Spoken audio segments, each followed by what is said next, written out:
Hello student, आशा करते हैं आप सभी की प्रिपरेशन काफ़ी अच्छी चल रही है और आप सभी की कॉलेज जर्नी भी अच्छी चल रही है। आप सभी अपने कॉलेजेस के साथ आगे बढ़ रहे हैं।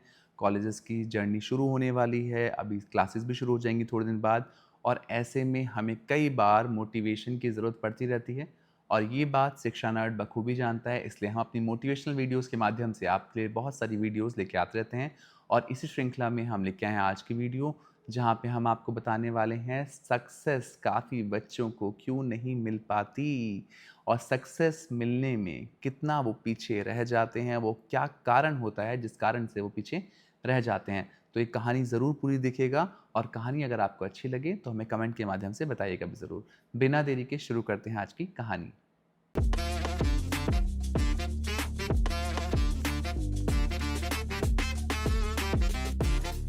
तो आज की कहानी की शुरुआत होती है एक मूर्तिकार से, एक ऐसे इंसान से जो मूर्तियाँ बनाया करता था। और ये जो इंसान था ना, वो मूर्तियाँ बना के मार्केट में बेचता था। जब भी वो मार्केट में जाता था तो उसे डेली सिंगल मूर्ति के तकरीबन तकरीबन 500 रुपये मिला करते थे। 500 रुपये उसे एक मूर्ति के मिला करते थे। और जैसे जैसे टाइम बढ़ता गया, उसकी डिमांड इंक्रीज़ होती गई, काफ़ी अच्छा काम उसे मिलने लगा, काफ़ी पैसा उसने कमाया इस काम से। और जब वो रिटायरमेंट की तरफ आगे बढ़ा तो उसने सोचा एक दिन कि क्यों ना मैं ये काम अपने बच्चे को सिखा दूँ, क्योंकि मैंने भी अपने पिताजी से ये काम सीखा था। और वो अपने बच्चे को बुलाता है, बोलता है कि बेटा, कल से तुम्हें भी मार्केट में मूर्ति बनाकर बेचनी है और आगे का खर्चा संभालना है। वो बेटे को बोलता है तुम्हें सीखनी पड़ेगी मूर्ति बनाना, और वो अपने बेटे को मूर्ति बनाना सिखाता है। तो पहले दिन जब वो बच्चा जाता है मूर्ति लेके मार्केट में, वो मार्केट में मूर्ति को 200 रुपये में बेच पाता है। घर वापस आता है, घर वापस आके बोलता है अपने पिताजी से कि मैंने मूर्ति तो बेच दी है, बट मैं सैटिस्फाइड नहीं हूँ मूर्ति बेचने से। पिताजी बोलते हैं क्यों? क्योंकि तुम्हारी तो मूर्ति बिक चुकी है, बिकना इम्पोर्टेंट है। तो बोलता है नहीं पिताजी, मुझे आप 500 रुपये कमाते थे, मुझे 500 के लायक मूर्ति बनानी है ताकि मैं 500 रुपये तो कमा पाऊँ।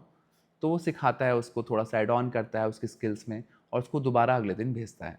अगले दिन बच्चा फिर जाता है मार्केट में, जाके मूर्ति बेचता है और इस बार उसकी मूर्ति 300 रुपये में बिकती है।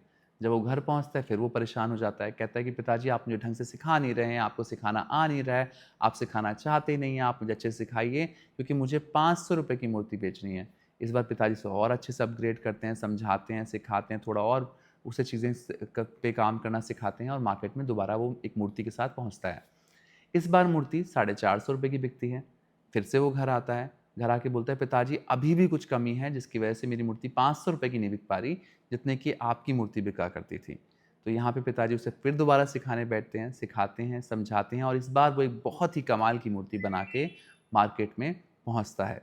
जब वो मार्केट में पहुँचता है और मूर्ति बेचता है तो इस बार मूर्ति 1000 रुपये की बिकती है। और जब वो 1000 रुपये की मूर्ति बेच के घर वापस आता है तो बहुत खुश होता है कि पिताजी मैंने मूर्ति 1000 रुपये की बेच दी है, मुझे बहुत प्रसन्नता है इस चीज़ से और अब मेरे को काम करना आ गया है, अब मैं आराम से अपना जीवन यापन कर सकता हूँ, आगे बढ़ सकता हूँ।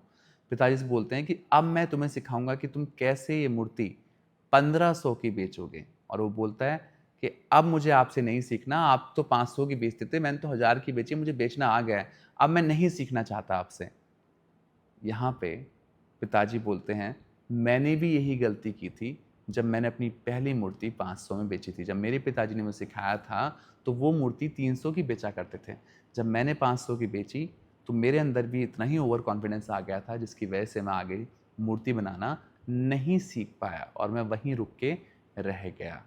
तो ये गलती तुम मत करो, अगर तुम चाहते हो बेहतर करना तो तुम मुझसे आगे सीख सकते हो। तो इस कहानी से, छोटी सी कहानी थी बट इस कहानी से बहुत कुछ सीखने के लिए मिलता है। हमारे साथ भी ऐसे होता है, जब हमारा गोल कुछ अचीव हो जाता है तो उसके बाद हम अपनी प्रोग्रेस को वहीं रोक देते हैं, हम आगे बढ़ने की कोशिश नहीं करते।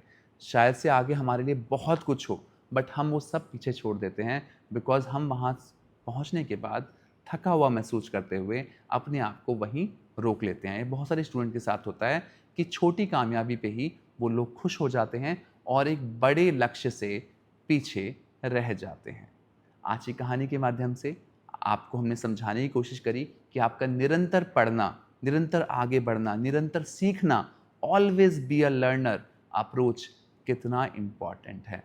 आशा करते हैं आज की कहानी के माध्यम से हम आपके कई सारे पॉइंट क्लियर कर पाए हों और आपको इस करियर में आगे बढ़ाने के लिए एक रोशनी दिखाते हुए एक कहानी आपके लिए एक गाइडिंग लाइट बनते हुए आगे बढ़ा पाए, यही हमारी मनोकामना है। Thank you so much for watching us. Best of luck.